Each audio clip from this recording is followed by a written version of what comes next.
नमस्कार। देश की अर्थव्यवस्था का मीटर होता है जीडीपी। अभी हाल ही में जीडीपी का जो ग्रोथ रेट आया है वो काफ़ी अच्छे आए हैं, लेकिन ये जो जीडीपी का ग्रोथ आया है उस पर मोदी सरकार में ही जो मुख्य आर्थिक सलाहकार रह चुके हैं उन्होंने आशंका जताई है और कहा है कि देश की जीडीपी ग्रोथ के तो आंकड़े आ गए हैं, लेकिन ये रहस्यमयी आंकड़े हैं। समझ में नहीं आ रहा है कि ये आंकड़े कहाँ से आए, कैसे आए। आपको बता दें कि 8.4% जीडीपी का आकलन किया गया है, लेकिन इस पर लगातार सवाल उठ रहे हैं। आखिर इसकी वजह क्या है? आइए आपको हम समझाते हैं कि जीडीपी के आंकड़े इतने अच्छे आए हैं फिर भी क्यों सवाल उठ रहे हैं। देश की जीडीपी ग्रोथ चालू वित्त वर्ष में 2023-2024 में की तीसरी तिमाही जो है अक्टूबर और दिसंबर उसमें 8.4% रही है। आंकड़े इसको जारी किया है एनएसओ ने। जब ये डाटा जारी किया गया तो इसकी खूब चर्चा हुई। ये जीडीपी में उम्मीद से कहीं बेहतर ग्रोथ सबको दिखाई पड़ा, लेकिन अलग अलग हलकों में, अलग अलग क्षेत्रों में इसे लेकर कई सवाल उठने लगे। आपको बता दें कि वित्त वर्ष 2022-2023 की इसी तिमाही में देश की जीडीपी का ग्रोथ महज 4.3% था। ऐसे में इस वित्त वर्ष के जो जीडीपी आंकड़े आए हैं उस पर जो पूर्व मुख्य आर्थिक सलाहकार रह चुके हैं अरविंद सुब्रमण्यम साहब ने, उन्होंने काफी अनोखी बात कही है। वो एक कार्यक्रम में अभी आए थे, एक टेलीविजन चैनल के कार्यक्रम में बोल रहे थे, तो उनसे पूछा गया कि आप कैसे मानते हैं ये जो जीडीपी का ग्रोथ, तो उन्होंने कहा कि रहस्यमयी है। रहस्यमयी मतलब पता नहीं चल पा रहा है कि ये आंकड़े आए कहां से। अरविंद सुब्रमण्यम का कहना है कि देश के नए जीडीपी आंकड़े पूरी तरह से रहस्यमयी है। इन्हें समझ पाना थोड़ा मुश्किल है और उन्होंने कहा कि मैं ईमानदारी से बताना चाहता हूं कि ताजा जीडीपी डेटा को मैं समझ नहीं पा रहा हूं, ये कैसे आया और इसका आपस में मेल नहीं खा रहा है। सोचिए, पूर्व मुख्य आर्थिक सलाहकार जो मोदी सरकार में पहले कार्यकाल में थे, उन्होंने सवाल उठाया है।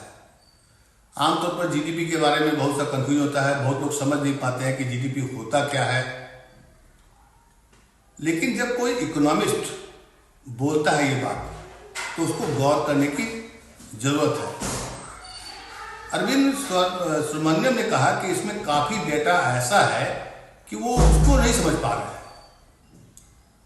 हालांकि वो कहे कि ये डेटा गलत है, ऐसा हम नहीं बोल रहे हैं, लेकिन वो जानना चाहते हैं और इसके जो निहितार्थ हैं, मतलब इसके कैसे आए, कहां से आए, वो समझ नहीं पाए।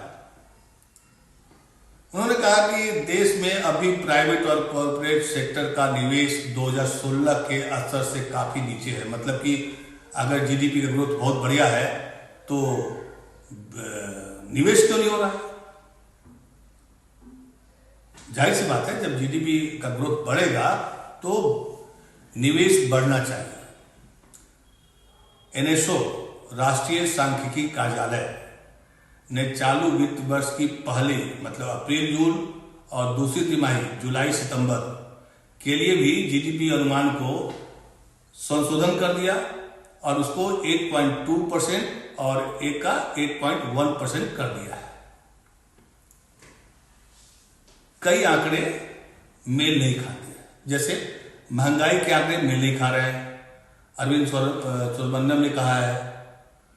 और उन्होंने साफ साफ कहा है कि जीडीपी के आंकड़ों से ऐसा लगता है कि देश में महंगाई की जो दर है वो सिर्फ 1 से 1.5% है, जबकि इकोनॉमी में इस समय असली महंगाई दर 3 से 5% के बीच की महंगाई दर है।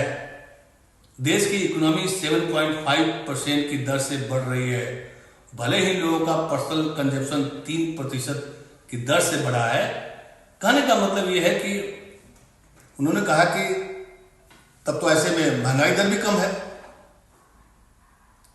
उन्होंने पूरी बात नहीं बताई कि ये गलती है या गलत है। हो सकता है कि गणना करने में चूक की गई है। आपको पता है कि मोदी सरकार आंकड़ों का बहुत खेल करती है। अक्सर उसके आंकड़ों पर विपक्ष को या कई एक्सपर्ट को भरोसा नहीं होता है। जैसे आपको याद होगा, इलेक्ट्रल बॉन्ड आया था तो कहा गया था कि देश में ट्रांसपेरेंसी आएगी, पॉलिटिकल पार्टी को चंदा मिलने में। निकला क्या? सुप्रीम कोर्ट ने कहा कि ये गलत है, इससे ट्रांसपेरेंसी नहीं आएगी, इससे करप्शन बढ़ेगा, करप्शन का खेल बन सकता है। तभी तो सुप्रीम कोर्ट ने इस इलेक्ट्रल बॉन्ड को निरस्त कर दिया, अवैध घोषित किया है। तो ये आंकड़े बड़े चौंकाने वाले हैं। जिस टेलीविजन चैनल पर ये डिस्कशन हो रहा था उसका नाम है इंडिया टुडे कॉन्क्लेव, लेकिन चर्चा नहीं हुई इसके बाद भी। देखिए, खबर ये नहीं है कि जीडीपी के जो आंकड़े आए हैं वो रहस्यमयी है। अगर कोई एक्सपर्ट, खास करके सरकार से जुड़ा हुआ व्यक्ति संदेह करता है तो इस पर चर्चा होनी चाहिए। खैर, खबर थी, मैंने आपको बता दिया कि देश की सरकार यानी मोदी सरकार कह रही है कि जीडीपी का ग्रोथ जो है काफी बढ़ा है, क्योंकि वो बार बार मिलियन ट्रिलियन इकोनॉमी की बात होती है। अब आपको समझना